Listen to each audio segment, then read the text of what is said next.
Atrocity ॲक्टबद्दल supreme कोर्टने एक महत्त्वाचं judgement pass केलं आहे. यामध्ये सेक्शन 31R व सेक्शन 31S कधी लागू होतो याविषयी सांगितलेलं आहे. हे जजमेंट पास करत असताना सुप्रीम कोर्टने असं सांगितलं आहे की हे दोन्ही सेक्शन लागू होण्यासाठी आधी FIR मध्ये या दोन्ही सेक्शनचे बेसिक इन्ग्रेडियंट असले पाहिजेत. हे बेसिक इन्ग्रेडियंट असे आहेत की सगळ्यात पहिल्यांदा आरोपी हा SC/ST कम्युनिटीमधला नसला पाहिजे.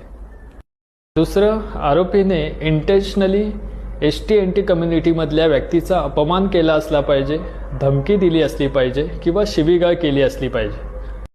तिसरं, हे करत असताना आरोपीचा उद्देश हा त्या व्यक्तीला ह्युमॅलेशन फेस करावा लागेल असा असला पाहिजे. चौथं, ह्या सगळ्या गोष्टी प्लेस विदिन पब्लिक व्ह्यूमध्ये घडल्या असल्या पाहिजे.